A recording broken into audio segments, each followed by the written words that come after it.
8 to 900,000 just on diesel, and that takes away their profit. All right? So companies will say, this is how we run the business, and we are not going to compromise the standard. The unfortunate part is that when you try to apply the same thing in the church, people feel like you are, what's the right word? You know, you are quenching, yes, thank you, you are quenching the Holy Spirit. But for me, I want to say this: the Holy Spirit knows us better than we know ourselves. And He's the one who has given us the abilities to be creative and innovative. And He doesn't hate innovation and creativity. He actually loves it. And people think God is out in heaven to get those who are creative, those who do things that are different from others. And they think God will say, no, this is right, this is wrong. And I don't think God is out to do that. God runs the universe, and He lets us do things because He has entrusted us with creation. Remember when He created man in the Garden of Eden, He said, let us make man in our image, in our likeness. And He says, let them have dominion over the fish of the sea and the birds of the air. And when God was saying that, He was saying, when it comes to operating things on earth, I am giving you a leverage to come up with ideas. I'm giving you a leverage to decide what you want to do with what is given to you. I'm not going to come and micromanage every small little things. So your success depends on the philosophy of leadership that you have. If you have a wrong philosophy of leadership, it's going to limit you. The reason we have people who are successful in life and those who are not successful is because some adopt ways that sabotages them, and there are those who adopt ways that promotes them. So churches succeed or fail based on the leaders who are at the helm. If you are leading and you want to be loved by people because you don't confront deviation, then you are not going to succeed. All right? When Pep Guardiola, okay, some of you don't know him, he's one of the best soccer coach.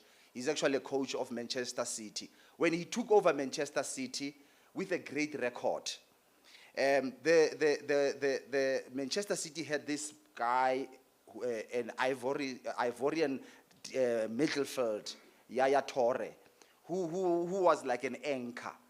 And he came, played 2-3 games, and Yaya Toure said to the coach, I don't think, the first 2 games they did not win, they played draws. And he says, I really think your system will work in this team.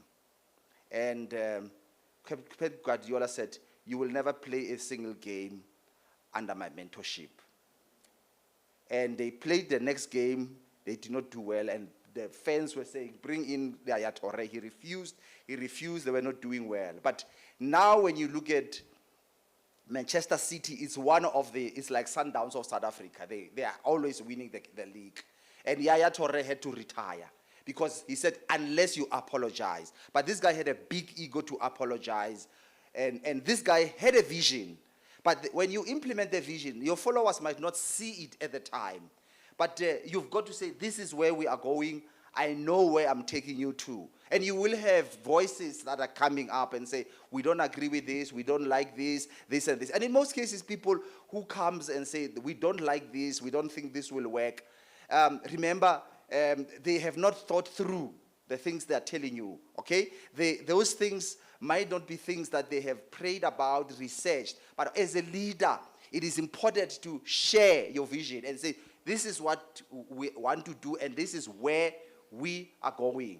Years ago, I remember a guy came and joined our church, and after a few months, he comes to me and said, Pastor, I think we need to change the name of the church. And I said to him, what are your suggestions? And he suggested names and all these things, and he's gone. Now we'll be sitting with the names that he suggested. So philosophy of leadership is very important, all right? And know that not everyone will agree with you, but the results will speak for themselves. So as we are stepping into 2023, may this training not be something that will only be applied in church, but may this training take you out of the boundaries of church, and may you apply this also in your own life.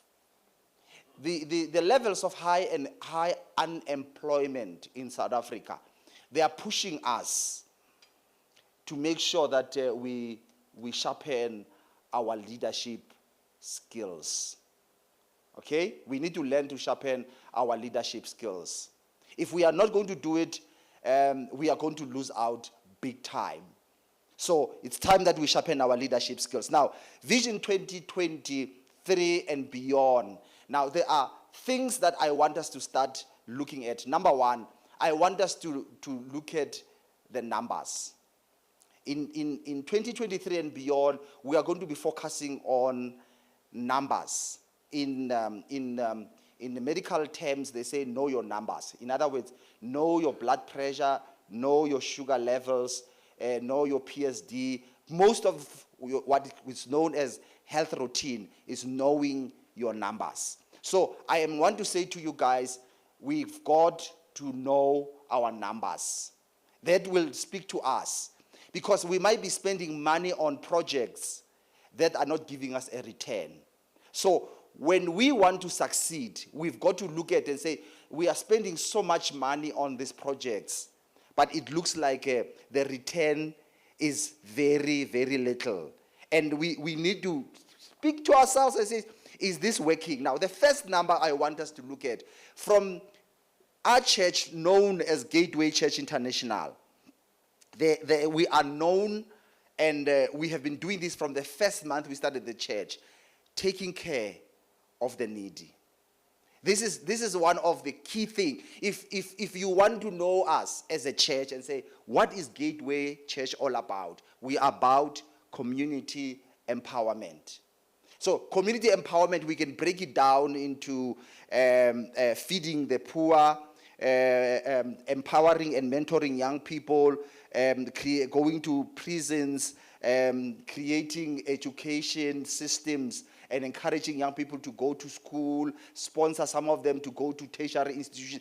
That is community empowerment. But we have been investing a lot of money. And I've been looking at it and saying we have been investing a lot of money in these community empowerment projects. So what do we want to do when we talk about that? We've got to know our numbers.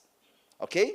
We have what is known as monthly feed a family. We've got weekly feeding schemes. We've got, now we've created a safe home. We've got prison ministry. And then we've got some other arms like the School of Integrity and the Gateway Leadership Academy that we started in Pine Ridge, which we have started it now from the ground as a preparatory school, like a preschool. And we want to grow it from there to a fully fledged leadership academy. So all these things, we've got to be pumping money. But pumping money there, we've got to know the numbers. Okay, we've got to know the numbers. For many months and years, we've been feeding families. And we've got great policies in this church that when we feed poor people, we make sure that we have what is known as the entry, and then we've got also a back door or an open door. So we don't want people to remain in the welfare system forever. But we have all those policies, but I want us now to make sure that we consolidate all the work that we do. That when we say, when people come in to be part of the welfare, we need to create systems that will help them, especially those who are young. When people are old, we know that we can take care of them for the rest of their lives, or we bring in their family members to help them. But when people are young, we cannot sit and say we are going to feed them for the next 30, 40 years. We come up with a system. Okay, I'm going to explain to you later how we are going to approach this. Already we have started, we've introduced this system to the board of how we want to manage all these things. And we're going to be working with quite a lot of money. Okay, we're going to be working with quite a lot of money. Incidentally, on the news we had something, but I will talk about that later. Let me not get ahead of myself. And then we have a weekly feeding scheme where we started feeding the homeless people and the users, the drug users. But this thing is now turning to be feeding also the students that are coming from Ekangala TVET College. So we need to make sure that we consolidate this. It doesn't dry up the coffers of the church, but we still do what we are called to do. So we are finding methods and mechanisms to fund the systems and not also to burden the workers and the volunteers of the church. All right? And then we have now a safe home. We are striving to make it a formal, but come up with ways and systems to manage it, and also to fund the safe home, that it doesn't eat from the coffers of the church. And then we have prison ministry, and then, as I said, leadership academy. All right. The second numbers that we need to know is that how many people do we baptize? For me, that's very crucial. How many people do we baptize? Last year, since we started with this thing that we were doing, we were baptizing people almost every month, okay? It might be shy of 2 or 3 months in a year, but I think out of 12 months, I think we baptized almost 9 or 10 months out of 12, which was very, very good. Okay? So we need to know those numbers. Otherwise, then, if we are going to be spending money on diesel because of load shedding and coming here, paying salaries, preaching and doing all these things, at the end of the day, we cannot evaluate how many people are coming to Christ. Then we need to look at this thing and say, we need to reevaluate it. Is this thing working? Is this has turned into a social club where we cannot convert people? All right? And then the third is the number of people, especially first-time tithers. That shows the depth and the growth of the church. As leaders, we should not be afraid to look at people who are tithing for the first time. And also look at those who have been tithing, who have fallen off the wagon, and find out what is it that makes people not to tithe. There are a lot of reasons why people are not tithing, all right? I'm not going to go deeper into that. I'm not here to teach about tithing, but we've got to know the numbers, okay? And then the fourth one, we've got to look at volunteers, a group of volunteers, people like you guys. How many volunteers do we have who are actively involved in the working and the running of the church? And the fifth one, which is the last one, is that how many people are involved and active in small groups.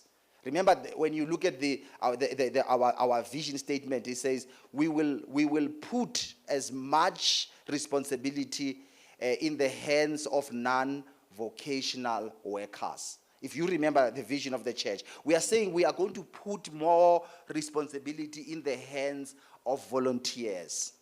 So we cannot say this is the vision of the church, that we want to empower volunteers, that more work should be done by volunteers, and we don't take numbers and find out how many volunteers are out there and working.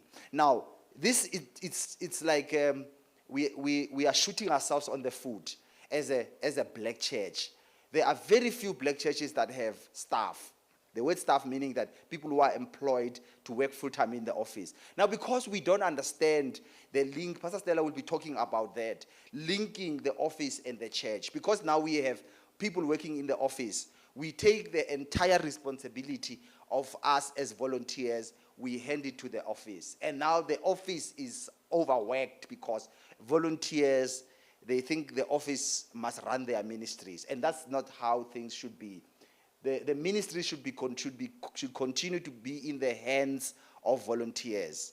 Because most of you guys who are volunteers, you are going to likely to end up being ministers in the future, running your own church, being a leader somewhere in the church. So when you work as a volunteer in the church, you are getting and accumulating experience of working in ministry. Because there's no way you can run a successful ministry if you have never been involved as a follower.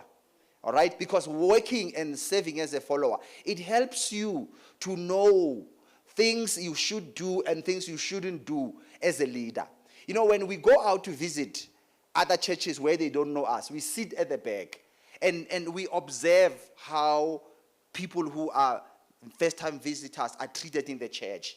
It's so nice. You see how ushers, how people treat first-time visitors because they don't know you. Some other churches, they give you attention, they greet you, they want to find out who you are. But then other churches, they just ignore you, they love each other. And, you learn, they say, okay, this is exactly what we are doing to people who are new in our church because you are sitting at the back where no one knows you. It would be hard for me to visit any church in Emalahleni because when I walk in there, they say, hey, Pastor Eddie, please come and sit in front. Even some churches, they say, please come and greet. And the worst, some says, please preach.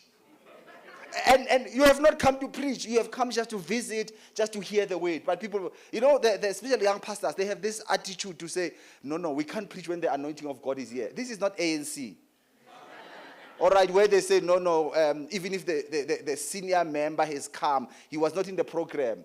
The one who was supposed to be the main speaker, they will say, I'm going to introduce this one. Even if this one doesn't know what to say, but Umela Khulume, I'm a keynote speaker. And I say, well, I know protocol, but some things don't make sense. All right? Now, when you go out as a leader and as a volunteer, this gives you an opportunity to learn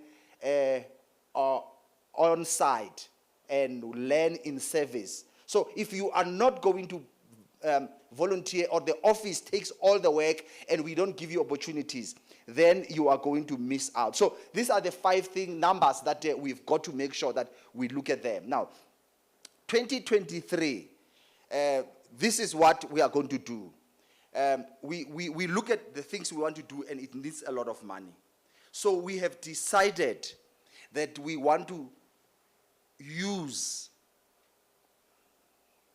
systems that are already existing in this country to raise money. Because what we want to do needs a lot of money, and the money that we collect cannot meet all the needs that we have. For an example, if you look at the air conditioners, we had problems last year that they were all damaged. So we had to replace almost all of them except one. And it's quite a lot of money. The insurance was telling us quite a lot of things. We try to be as responsible as we can and making sure that everything we have is insured. But insurances will always look for a loophole and not pay you the full amount. Okay? So there is so much that we still have to do to make sure that we renovate the building, we keep things running, improve, and all other things, especially the issue of social media. That's where now most of the money needs to go. Otherwise, then we will be foolish if we are not going to upgrade our online system, because that's where the world is going. But at the same time, we still need to make sure that we empower the community. So we have decided that we are going to register under the church. The church is registered as an NPC. Okay, the church is registered as an NPC, meaning that it is registered under a different department. So what we are going to do is that then we are going to register different services under social development, all right, as MPOs. All right, now, the issue of the weekly feeding scheme, we are going to isolate it, and then we are going to register it under social development so that we can get funding to make sure that especially the drug users, there's money set aside for that. We need to go target that and make sure that we get money for that. But now we need to separate these things, that the money that we get from the offerings and the money that we receive from the tithes doesn't mix with that money, because then we need to account for it properly. How many of you have heard the story of lottery in South Africa? There are people who are getting arrested, their positions are being repossessed because they will register MPOs, get money like 15 million, take it for themselves and never use it. And it's one of the most tempting thing that South African government is doing by not following what do people do with the money that they get as MPO. So we don't want to find ourselves in the same hole. But we cannot run away from it, because then the finances need to come our way. But if we don't get the finances, then we are going to miss out. So we are going to do these two things. As we register for MPOs, we are going to apply funding from social development. Number two, we are working on getting every MPO that we have to have a PBO certificate. That when we have a PBO certificate, we are not going only to expect money from the government that funds the projects, but we will go outside to business people with a PBO certificate. When you have a PBO certificate, you are able to give whoever donates to you a Section 85 certificate, meaning that the people who are paying VAT, tax, they are able to give you money, and then they can go take it to receiver and say, the money I was supposed to give you, I have given to these people, because they are doing something that is social empowering. Okay? But all these things means that we've got to have our paperwork in order. So this is not something that we are just talking from our heads. I went and we made a research and spoke. Now, the problem is that in South Africa, there's so many things. If I register an MPO to take care of or for a preschool, I cannot use that same thing to take care of the drug users. It must be a different. So in other words, with all the projects that we have, we might end up having 3-4 different MPOs. But now what we need to do, we need to sit down and consolidate it and make sure that then we appoint someone who's going to manage them, and then have an office that runs all the finances, because then they want reports. They want all these things. So we have our things, but we can now have the money, and the money we know when we got so much is used for that. We got so much is used for that. So this is where we are going. From 2023, we are going to get money coming to us, and we've got to make sure that the projects, they start to run. And I've decided to say, I am going to be the one who spearhead all these projects, initiate them, and then hand over to people to run with them. Can I just say this? I know there are people who are watching us online. I don't know how many people are watching us, but I am going to say this boldly. Sometimes we are afraid to say stuff because now we are online. Have you noticed that most of us, God has been gracious to us as a church, but if we think we are going to build massive things with the tithes and offerings that we are receiving, we are making a big mistake. All right? People who have built massive churches, the money doesn't only come from the tithes and offerings. Actually, the money comes from business people who are using the PBO certificate. People give 5 million. There's a young man I'm going to bring one day to here. I met him in Lephalale a few months ago. And I went to see his building when I was there. I know he might be watching his Mama Bolo. And he took me there when I was teaching about all these things. And this guy said, look, we started a church in 2021. They are almost done, finished building the building. And he said almost 80% of the finances did not come from the people inside, but they came from people from outside who came and saw what they were doing. And he did not know. They said, we want to donate. And the more they donate, they asked him, do you have a PBO certificate? He said, yes. And they says, good shot. The building is massive. And money comes from business people who says, we don't like the other guys. When we give them our money, we don't know what they do with it. We rather give it to someone. We can see where our money goes. Okay? So leadership means you've got to be wise. When God uses, God himself, God the Almighty, he uses things that are already existing. He doesn't. When Jesus was going to be born, he made sure that he lines it up with the government declaration that there was going to be a census, that everyone needs to go to their place of origin. So Joseph had to leave Nazareth and in Galilee, Nazareth, yes, in Galilee, and go to Bethlehem in Judea, different province. And the wife was highly pregnant, but Joseph had to do it because it was a law. Everyone was told to do it. I don't know what was the punishment. And God used that Mary will give birth to a child in the place that was prophesied. So he used the system that was already in existence to fulfill his prophecy. So I am saying to you, we will be foolish if we are not going to tap in to the systems that are already existing. You know, it's like trying to dam the floods. You are actually creating more disaster trying to dam the floods. Don't try to redirect the floods.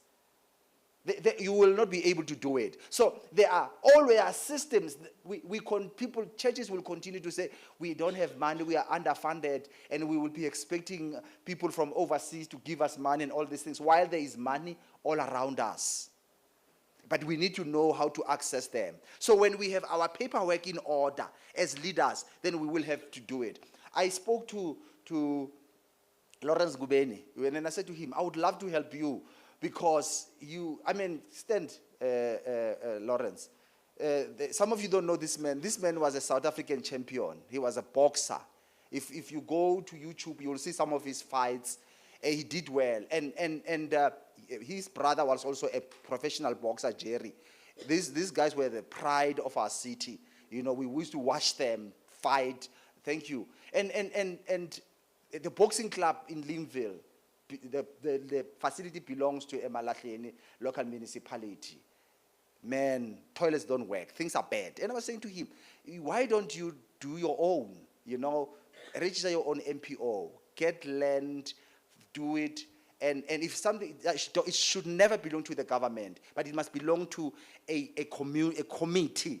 And then it will be easy that when you get all the gymming equipment, somebody will take care of them. I give you an example. I says, this facility doesn't belong to Pastor Eddie, doesn't belong to Petra family. It belongs to Gateway, to the church. Okay? So we are able to buy expensive things. All these things, they belong to you, but we are able to manage them. They are not belonging to municipality. They don't belong to the provincial government. Take this building, give it to the provincial government, and tell me in 3 months. Okay? Or give it to the municipality. Take this building and give it to the city council. And come and sit after 3 months. You won't find even a single chair. It will be so dirty that when you walk through the gate, you will ask yourself, is there a cleaning company? It says, yeah, we've appointed a company to clean. And you ask them, what are they doing? Okay, but now when you have an MPO, it's still a community thing. But at least there's few people who manage it. I don't know whether you understand. I said the same thing to Vusi. I said, guys, we need to know these things. We've been sitting back for many years and we don't use what is out there. And people out there who are celebrities and politicians, they are tapping into finances.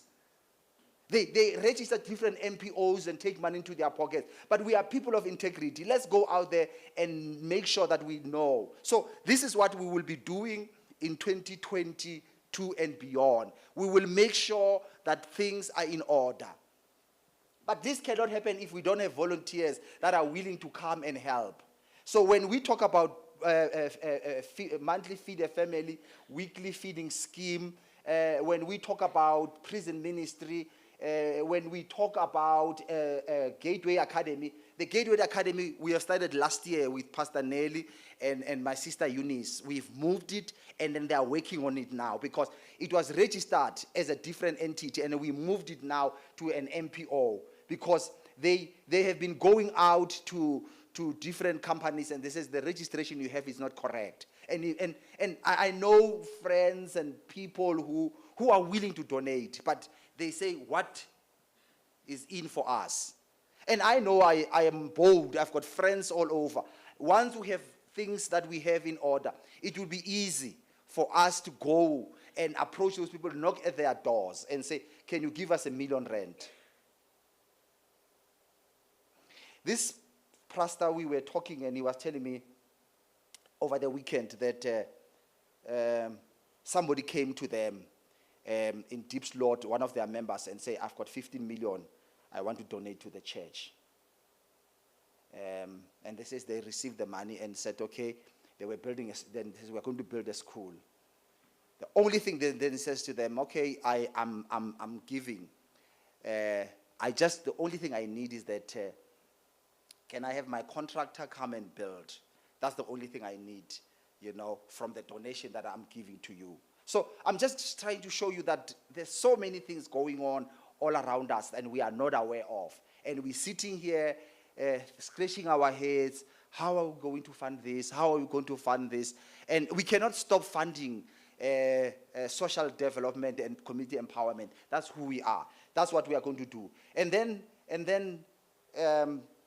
we have properties. All right, we have properties. We have a land that is 8,000 square meters in Clarendon Extension 6 that belongs to the church. We have this building. We have a land in Tasbert Park. We have the House of Integrity. So we have properties that belongs to the church, and then we still want to acquire more properties that will make us work better. There are properties that we are eyeing, and I'm not going to mention them now, but very soon when we close the deal, we will announce and say, this is the property that we have acquired, and the purpose of this property, we want to use it for this. And then lastly, as I close, that in 2023 and beyond, our greatest desire from this church, we are called to plant churches.